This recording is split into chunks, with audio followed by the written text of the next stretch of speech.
नमस्कार दोस्तों, आपका स्वागत है न्यूज सटायर पे। न्यूज 18 के दो बड़े बड़े एंकर, एक अमन चोपड़ा और दूसरे अमीश देवगन, दोनों का हो गया है मोय मोय और न्यूज 18 का हो गया है टॉय टॉय। क्या हुआ है आपको बताता हूँ। दोनों पे 50,000 रुपए जुर्माना लगा है। दोनों ने मिलकर 3 डिबेट शो किए थे। डिबेट का टॉपिक था लव जिहाद। हाँ, तीनों डिबेट्स में लव जिहाद टॉपिक था। और उस डिबेट को देखने के बाद NBDSA की आंखें यूं हो गईं और उन्होंने 50,000 का जुर्माना ठोक दिया। अब क्यों जुर्माना लगा, आखिर उन्होंने ऐसा क्या कहा था कि लव जिहाद सुनते ही NBDSA ने 50,000 जुर्माना लगा दिया, आपको बताऊंगा। लेकिन उससे पहले इंपॉर्टेंट बात यह है कि दोनों का मोह मोह कैसे हुआ है। इस तरह से हुआ है कि तमाम लोग अब सोशल मीडिया पे ये कह रहे हैं कि 50,000 इतना कम जुर्माना क्यों लगा है। 50,000 क्या होता है इन दोनों के लिए। इन दोनों के लिए कोई चीज़ है 50,000 रुपए।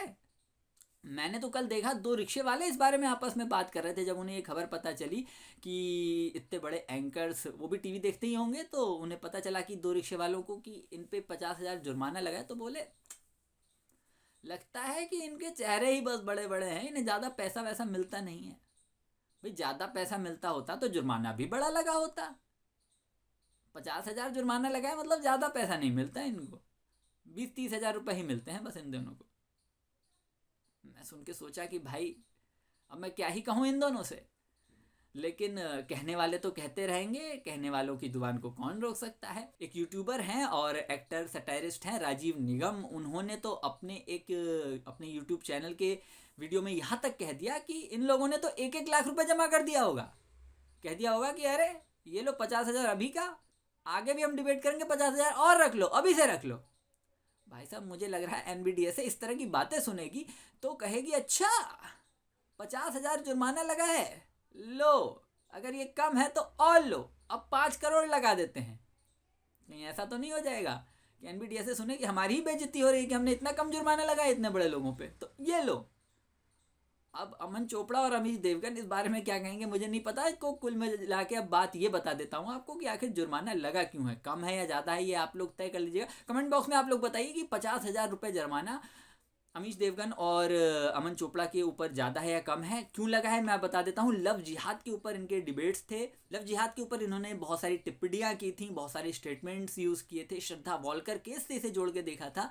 और NBDSA ने जो उसके बाद कहा है स्क्रीन पे आपको दिखाई दे रहा होगा। इंग्लिश में इन्होंने बताया, मैं हिंदी में सरल भाषा में समझा देता हूँ कि क्या बात हुई है।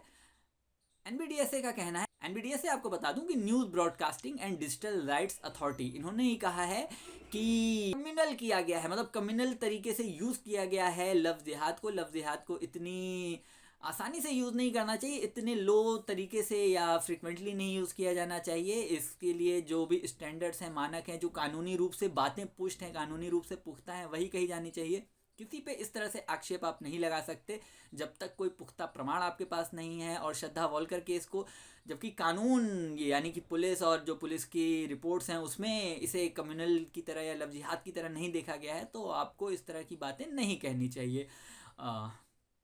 दूसरा सवाल है, क्या आप इस बात से, NBDSA की बात से सहमत हैं कि शायद लव जिहाद को इस तरह से यूज़ नहीं किया जाना चाहिए किसी कम्युनिटी के खिलाफ, और भड़काऊ तरीके से नहीं यूज़ किया जाना चाहिए। आपको क्या लगता है? जो भी आपकी राय हो कमेंट बॉक्स में बताइए। लेकिन सवाल यही है कि 50,000 अमीश देवगन के लिए ज़्यादा या कम, कितनी सैलरी मिलती होगी इन दोनों को? जो भी आपकी राय है कमेंट बॉक्स में बताइए। बाकी वीडियो आपको पसंद आया हो तो लाइक करिए, शेयर करिए और सब्सक्राइब कर दीजिए हमारा चैनल। देखिए, सब्सक्राइब करने के लिए आपको कोई पैसे नहीं देने और हमारा बहुत बड़ा फ़ायदा हो सकता है। तो प्लीज़, छोटा सा काम है, बस एक उंगली आपको उठानी है और उंगली यूं दबानी है, तो प्लीज़ कर दीजिएगा। बाकी बने रहिए न्यूज़ सटायर के साथ।